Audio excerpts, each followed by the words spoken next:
All right, welcome to this week's episode of Inside Aviation. I'm Ryan Ewing. I'm Kevin Cortez. We got a lot to talk about this week. Special guest coming on from the NTSB. More to come on that here in a second.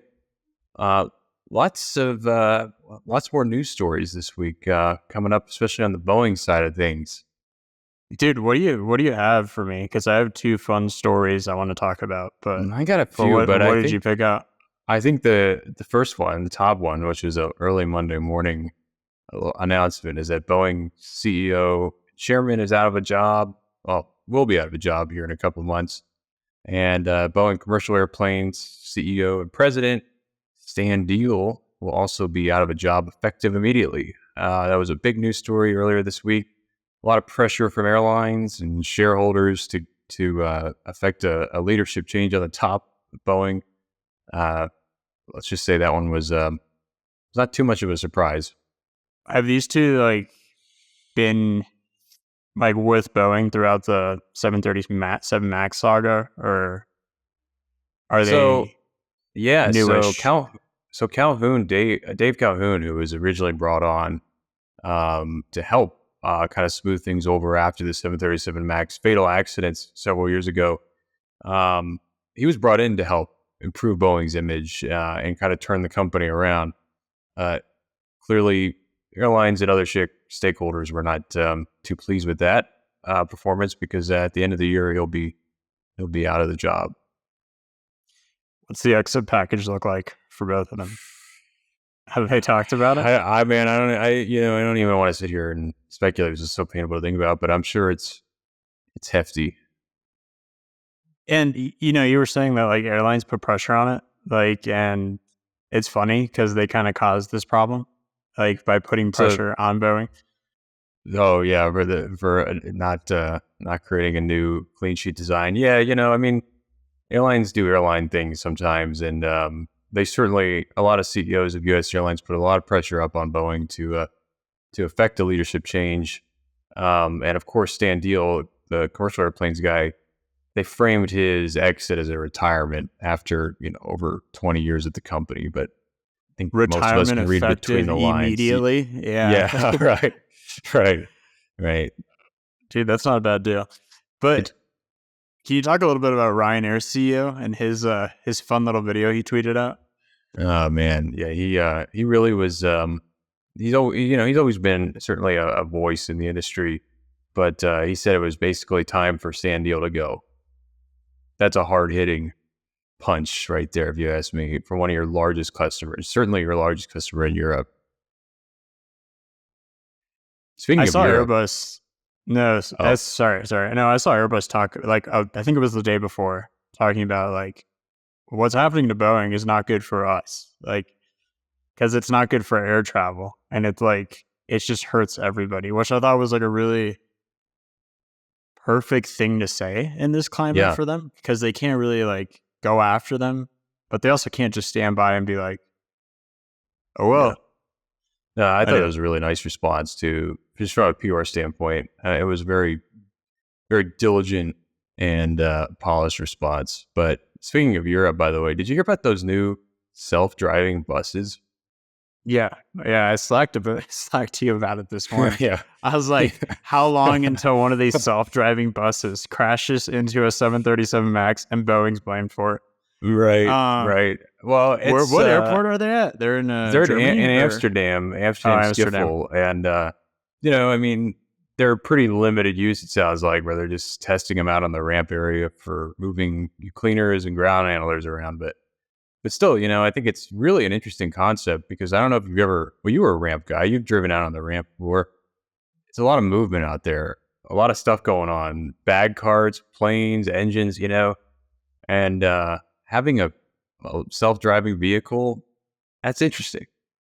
Dude, they gotta have it nailed down, to a route or something with stops, and it's gotta be because I feel just let it rip on the service roads there. I could see it missing a plane on low visibility, being pushed back or something. Oh yeah, it's difficult. I don't know how I feel. Is that a Europe thing where they have no buses? JFK tried it in their parking lots. Oh, you mean like Okay. the buses? Yeah, like the buses like on the actual tarmac and like ramp Yeah. space. Cause Every like time that's the only time I remember like being on a bus is like in Frankfurt getting bussed yeah. out to a Oh, Lufthansa like 767. But last time I landed in Frankfurt, which is actually the last time I was in Europe, not too long ago. I landed there and we taxied forever, and then we rolled up to a hard stand. And they don't even have, like in the US, we have the ramps to kind of help get people off, so you don't have to go down those steep stairs. This was, 777 with air stairs. It was raining out, and it's like yeah. I always say, "Welcome to Europe." It's just very different over there with the hard stands and that sort of thing. They just don't have enough gates.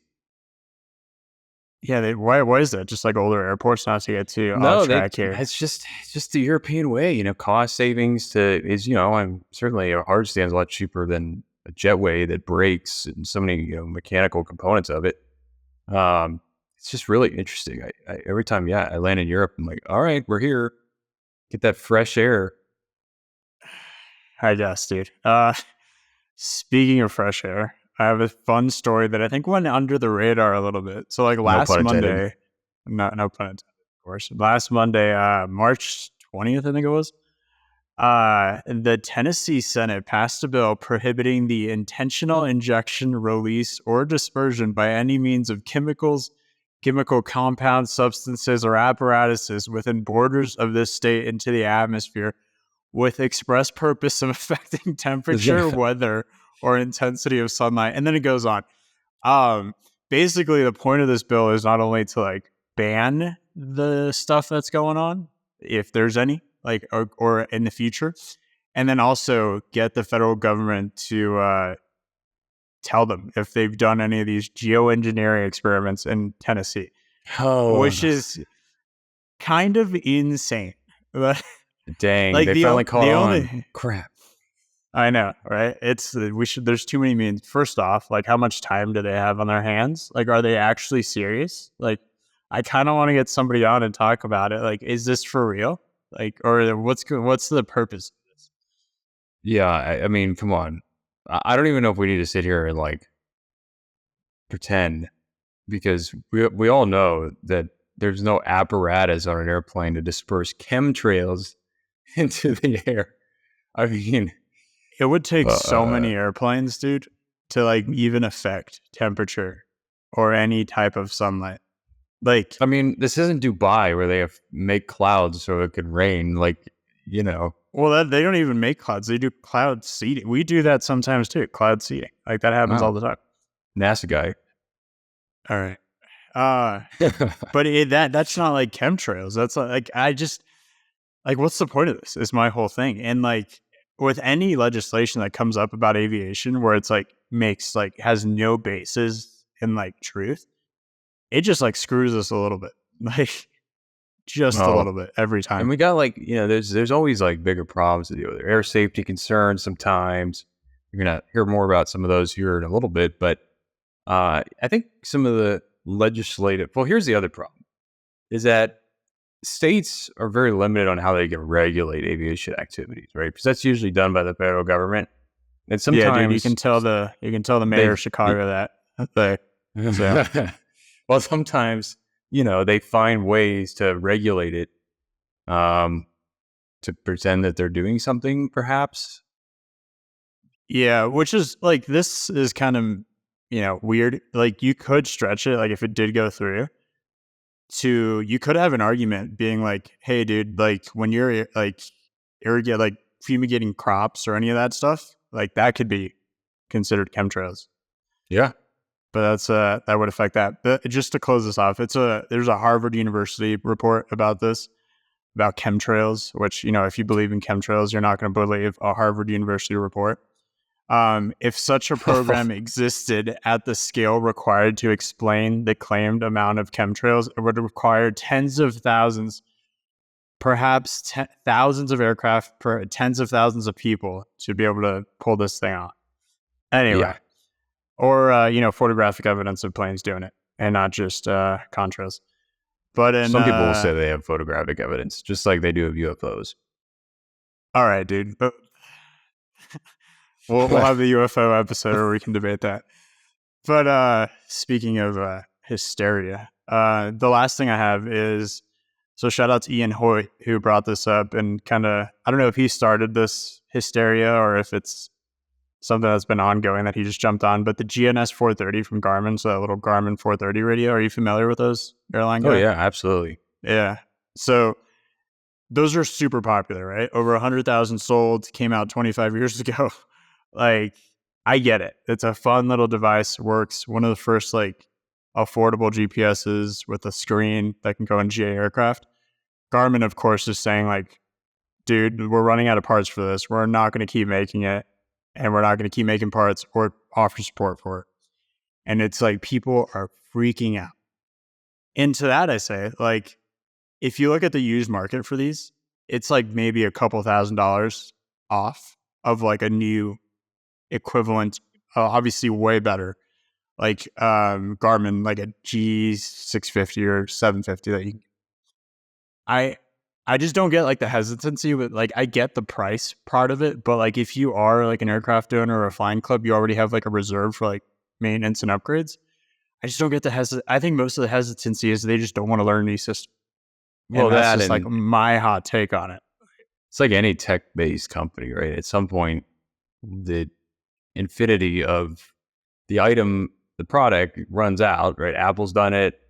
Yeah. Samsung, any tech company's done it where, yeah, I mean, at some point they got to stop supporting it to focus on innovation. And, you know, I think that may be the case here. I don't know. I just, dude, just upgrade. Like the new things are so much better. And there you can touch the screen. It's super simple. If you get confused, you just, click on it. I don't know. It's just, you're spending way too much money for an outdated piece of equipment, in my opinion. And you can just get something way better for similar price. But that's just my take on it. And Ian Hoyt's throwing him under the bus. He started it. Blame him. He did start it, and then Larry tried to defend everybody. But should we go on? Should we get along with Kristi's interview? I thought it was pretty good. Right. It was awesome talking to somebody from the NTSB. And, it's good seeing like a human face behind an agency name or logo, and seeing that, when it comes to NTSB and FAA, we always think like we're in trouble, but she's also a pilot. She enjoys aviation. Like, she's just trying to like make it safer for all of us. And I like how we pressed her on a couple issues and, problems coming up in GA, and also some 121 issues. Absolutely. Yeah, it was great. All right. Here's Dr. Kristi Dunks. So, Kristi, welcome to Inside Aviation. So when pilots hear NTSB or FAA or any government agency, they just think like big government machine. Can you give us a little background of how you got into aviation, how you got involved in NTSB, and the type of flying you do? Absolutely. So the NTSB is a very small government agency. We have about 420 employees total, and 120 of those are within the Office of Aviation Safety. And of those, about 80 are investigators. And so we do a lot with not a lot of people, right? We have to really use our resources well to get the job done. And so I came to the NTSB, I was over 20 years ago. I was flight instructing and working on a master's degree in human factors and safety. And at the time, we had an office up in Los Angeles, and I was in San Diego, contacted them asking if they had any internship opportunities. And they said, well, you can, volunteer, right? So I did that for 9 months. I would come into the office for a couple times a week. And of course, at that point, I just was fascinated by the work that the NTSB did. And that turned into a paid internship position, which eventually turned into an investigator position. So I worked as an investigator in our Los Angeles office for a while, and then transitioned to our Seattle office, where I was a senior air safety investigator. And after working as an investigator for just a little over 10 years, then I became a data analyst, where I would work with investigators on resolving safety issues. So especially in the general aviation world, there's a lot of safety that can be resolved just by sitting down and talking with people, right? You don't need the formal process of our safety recommendations. Sometimes you do, right? But not always. And so I worked on developing that program.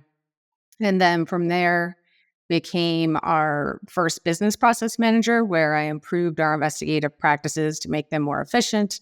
Everyone wants our reports immediately. That's not possible, but how efficient can we make them? And then I moved into my current role as deputy director for regional operations, where I oversee all of our regional investigators based throughout the United States.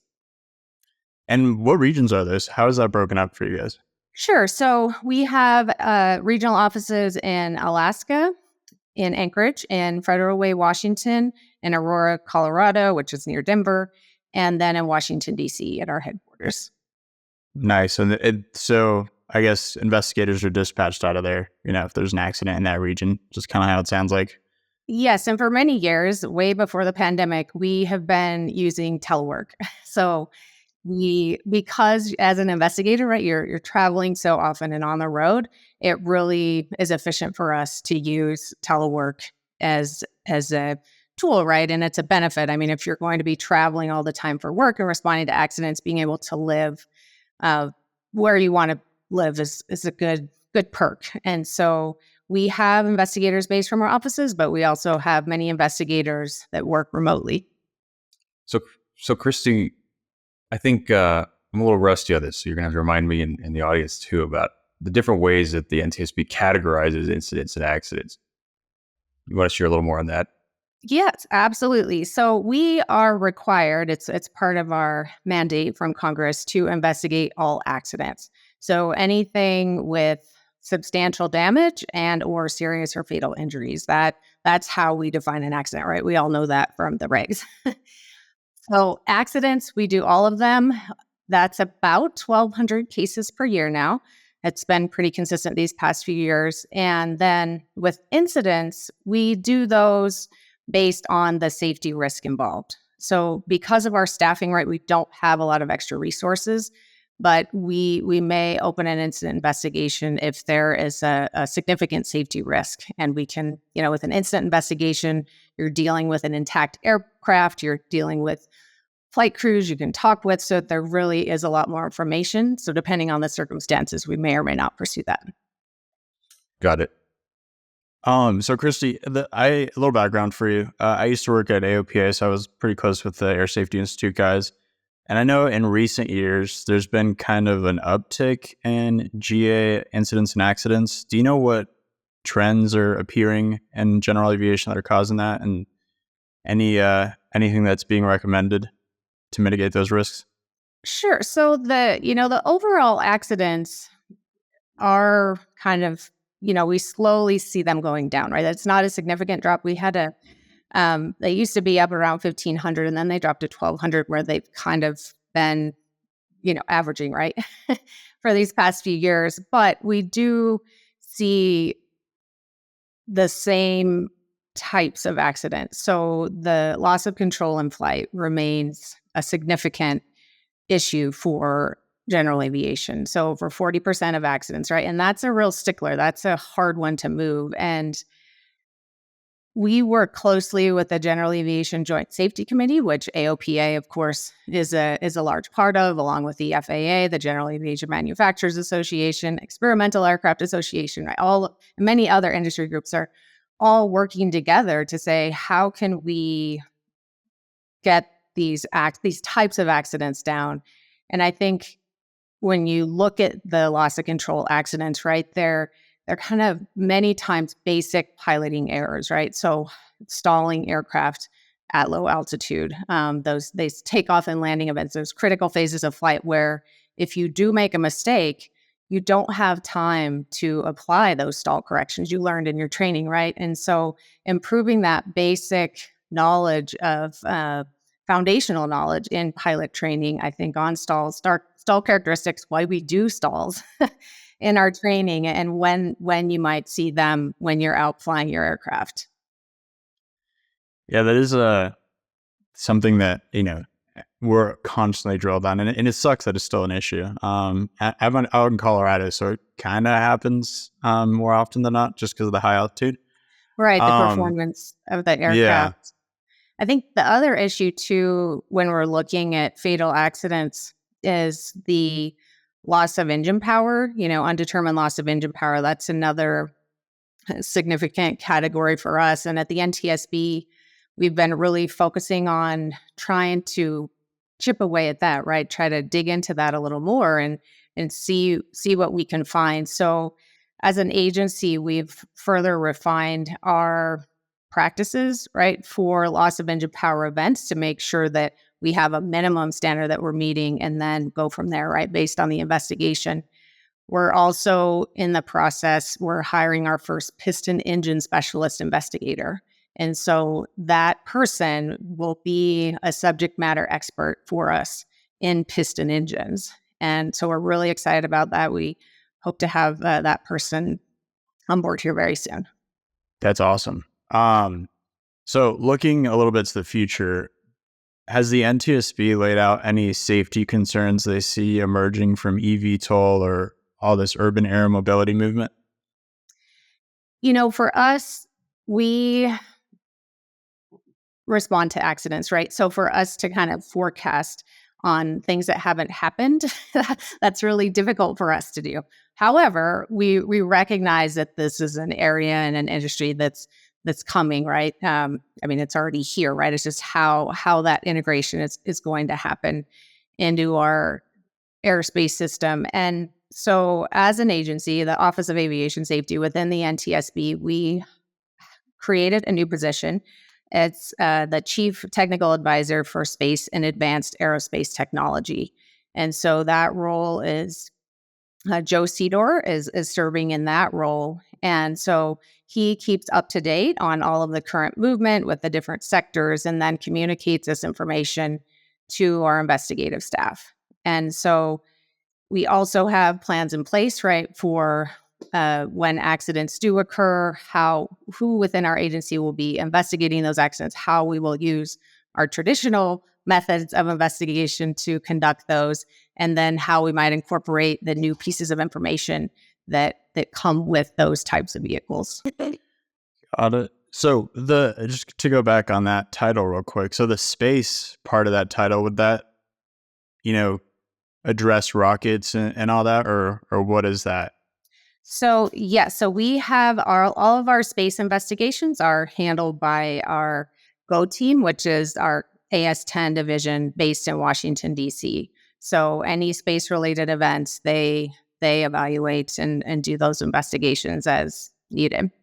But so he's kind of on the forefront of seeing that new technology and seeing how that develops and how we are a part of that process, along with all the other agencies, right, that are that are included. Everybody's touching it. Yeah, right. So pivoting to the Part 121, 135 roads, where I come from, and I think there's been a lot of headlines lately. The jury's still might be out on whether it's not just more headline making stuff than it is actual incidents. But what do you say to the flying public as an agency to kind of reassure that commercial aviation is still one of the safest ways to travel? Is the safest way to travel?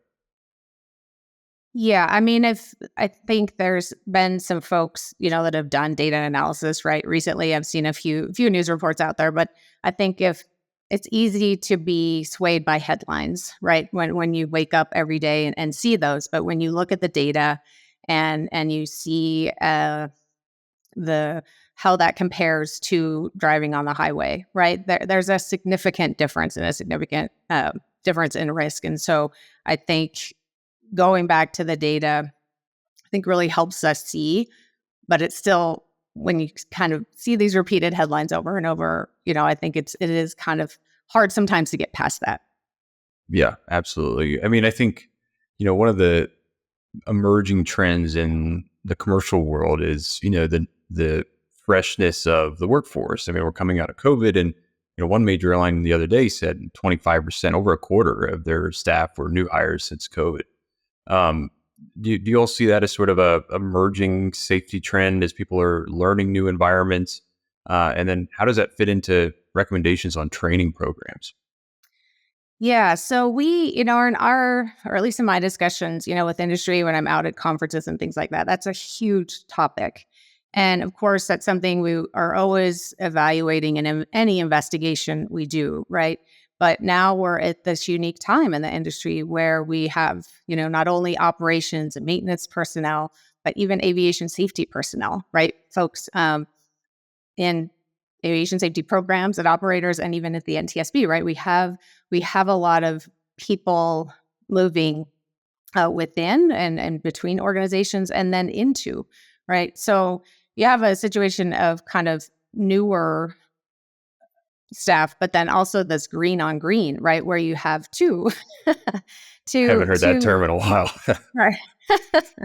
And so I think when we go back to our foundation in aviation of this, training, standardization, scaled SMS programs, I mean, that is kind of what we can always fall back on, right? To ensure that we're meeting that standard.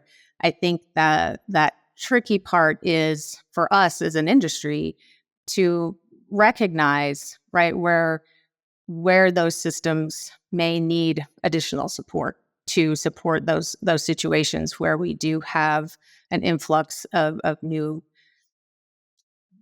relatively inexperienced people. But those standards or came from a past, right? And so I think they've served us very well. Yeah, and I think it seems that one of the NTSB's pushes, and even Chair Hammond said this in a hearing not too long ago about pivoting from the death by PowerPoint training structures to hands-on on the job training. Do you see that being especially more prevalent now with a new generation entering commercial aviation that may like to be a little more hands-on with their learning because they're so exposed to technology and PowerPoint and iPads anyways? Yeah, absolutely. I think it's a combination, right? There are situations where an iPad might make sense for training, but if I'm teaching someone how to tear down a piston engine, they're not going to learn that from an iPad, right? They can learn the sequence, but they need to go in there and actually take apart the components and break off a bolt and say, okay, what do I do now? Right. And so I think it's the same for any facet in the aviation industry, right? You have that balance of where that type of training makes sense and where we all need to sit down at a table and get together and go through it. So the NTSB and other, orgs and the government can make all these recommendations for the industry in the U.S. Is there any collaboration with international agencies like EASA or Air Canada, any of those? Yes, absolutely. So we have, when an accident occurs in a foreign country, if it involves a United States product, a product manufactured here, then the accident investigation board of that country will contact us and notify us, and we will assign what's called an accredited representative. And so that would be someone that would typically serve as an investigator in charge on a U.S. accident. They would serve as an accredited representative to their investigation, and then have the U.S. manufacturer serving as an advisor to them. And so it's a similar process that we do here. If we had a foreign-based aircraft accident here, right, we would do the same for another country. And so through that process, right, if there are regulatory changes that needed to occur in a foreign country, that would be worked through that foreign AIB. And occasionally, if we have accidents that occur in smaller countries that do not have an AIB, or maybe the accident really exceeds the capability of that AIB, then we may be asked to take the investigation, and in which case we will, and then they participate with us in that way if they do have an AIB. So accident investigation is very fluid, right? We definitely have our rules and structure, but every case is unique and can present different challenges. And so we work through those to figure out, how do we effectively conduct the investigation and determine what happened and then prevent future events from occurring. Maybe you can answer this. Are there investigations that happen overseas where you guys want to, take over and they're just not allowing? the NTSB? If an accident investigation board is in charge of that investigation, then we really are in a role to support them. So if they are not asking for our assistance, right, or for us to take the investigation, that's really not something we would proceed down. Now, if there's certain information, we may work with them, right, on the release of certain information, but yeah, we typically, it's all defined under ICAO and follow that process. Got it. All right. So I have a question about drones. Historically, how big of a problem have they been, not only for like air operations, but for people on the ground? And, looking to the future, how do you think that'll be laid out? How do you think it'll fit into just the whole airway system? And is it going to continue with this 107 stuff? Yeah, it's been interesting watching the integration of drones into the airspace system, because it's the airspace system, right, is been around quite a while now, right? And then to have this integration of so many different types of operation, which really present a lot of great opportunities for us. But from a safety perspective, right, how do you ensure that everyone is working on the same page? And so from an accident perspective, we have had different types of collisions. We just had one relatively recently where a drone was operating and had an in-flight collision with a helicopter, and basically wasn't operating in accordance with the plan. The drone wasn't right. It was in a construction site, and so the rules were in place, but they weren't followed, right? And so that's, I think, the real key message of where these rules are coming from, right? And why they are important, especially on this integration piece, right? And why everybody plays a role here. So yeah, we have right now, because they've been integrating, right? But depending on kind of how quickly this integration goes, we have a dedicated drone team from our regional offices of specified investigators that work these events. And then as things progress, we'll kind of see where that goes. Yeah, no, I think, safely integrated drones are awesome. And I think it's a cool avenue for people to get into aviation. I know a few of my friends who have gotten their 107 and they're asking me questions about airspace. I'm like, what? Like, I didn't even, like, I wouldn't expect you to be diving into this. But along those similar lines, so like over the past like 5-ish years, backcountry STOL flying has become pretty popular. And again, I like that it's a cool avenue for people to get into aviation that way. But, is it all headlines, or is it are there safety concerns? Are there incidents on the rise because of that type of flying? In my opinion, I think some people get into that type of flying a little too early in their career and their like journey in aviation. But what are your thoughts on that? Yeah, so I would have to look at the data specifically to see where it is relative to other types of events. But, I have a Super Cub. I live in Montana, and nice. So I appreciate that type of flying, right? Yeah. And you see why people are attracted to that type of flying. Yeah. Right. I mean, it's fun. It's awesome. Yeah. But absolutely, it does require a special set of skills. And so depending on, like, if you're from Colorado, right, you're familiar with operating in the mountains and in those types of environment, but not everyone is. And so if they come into a place thinking that it's going to be just like, their airport or airstrip at a lower elevation, it's not going to be the same, right? And they're not going to have the same obstacles and things to deal with. So I think we do have safety alerts out on this particular topic of, flying into areas like this. And we absolutely, always recommend make sure you get the training you need before coming and doing operations that you're not familiar with, because this is one that can definitely get you. So last couple questions here. I want to ask you, a bit about airports, because been a lot of high profile incursions the past couple of years here. What's the NTSB doing on the surface management airport side? What recommendations are out there for airport operators and owners, to get funding for ASDX and ground radars and, all that? Yeah, so we have a whole history of safety recommendations related to this issue. I think they said it was fiscal year 2023, there were about 1,700 runway incursions, right? And so last year we did have a roundtable discussion on this topic. We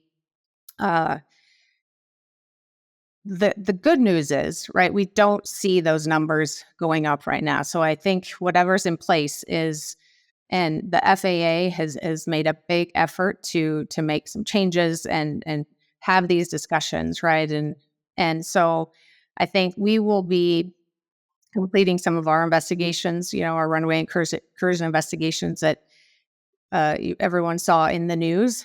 And so from those, we'll see what kind of recommendations went out, but the technology is there. And so I think if we can get there as an industry, it's really going to help all of us, right? And 121 world and general aviation, everyone. So yeah, well, especially when those worlds collide, at class Delta airports and Charlie airports, that certainly always creates a challenge sometimes. What I guess really last question here on my side is for you is what kind of emerging safety trends, recommendations for Part 121? I know this is a loaded question. Part 121 air carriers you kind of see here coming up in the next 5-10 years?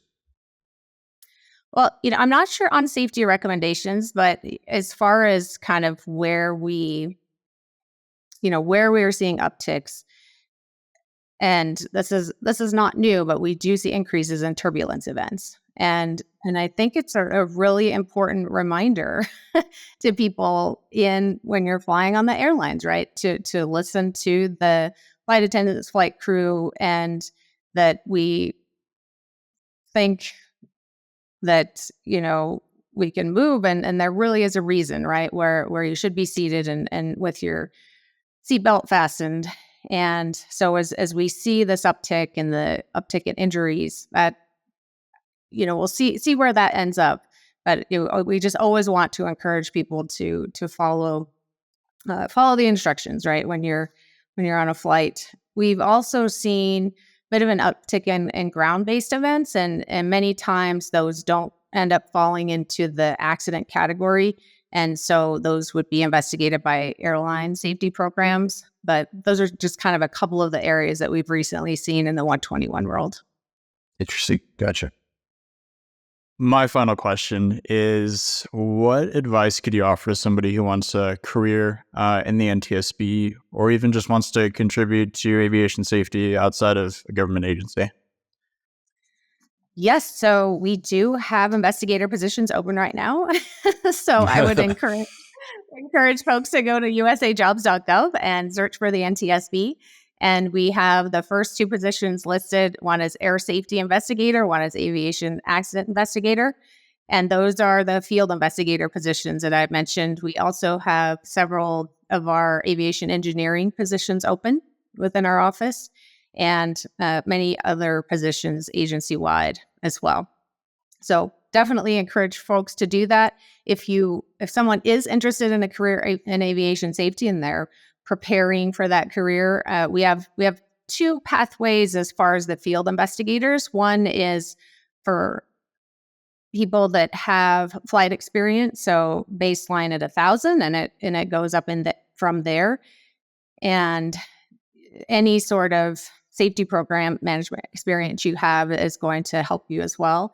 And then the aviation accident investigator, that's for people that have an civilian accident investigation background. So working with an aircraft manufacturer as a air safety investigator, those sorts of things, and some amount of flight time. And so each of those, I think sometimes what people forget for our investigators is that you need to be able to go to an accident site and put what you see into words, right? Translate that into words. And that seems like it might be easy, but can be tricky, right? Because you need to effectively communicate that. And through those words, convey what happened in this event. And so in addition to that aviation experience and, varied aviation experience, A&P is going to help you. Additional aircraft ratings will help you. But being able to translate that into a cohesive report is something that's really critical as well. Yeah. Well, that's super interesting. It sounds like I'm very unqualified, but we'll link the listings down below. Me too. In our descriptions. Well, thanks, Kristi. Thanks for coming on. It's been great. Yeah, thanks for joining us. Absolutely. And I did just want to say we do have some great new resources for people that are wanting to look at accident data. If you go to ntsb.gov/air, that will get you to the aviation page. And if you scroll down to the bottom, there's links for some new dashboards that we've developed. And so it's just a really great way to look through a lot of accident data that's not in a spreadsheet, but in a nice visualization. You can look for your state, for the type of operation you do, and kind of see what sorts of accidents they are. So it's a great new tool that we're offering. That's great. Yeah, I've spent a whole afternoon looking at those, so they're really great. Great. Good. Yeah. Cool. Well, thanks for coming on. Okay. Thank you. See you later. All right. Well, thanks for joining us for this episode of Inside Aviation. Please don't come after me for the GNS 430 comments I made. His email will be in the description. Go ahead, Seth. Put it in there. And please follow us on all social channels, Inside Aviation. Just search it there. Go subscribe to Flying Magazine, Plane and Pilot, Aviation Consumer, IFR, Kit Planes. And if I missed one, I'm sorry, but that's the best way to support us and AvWeb as a whole. But thanks.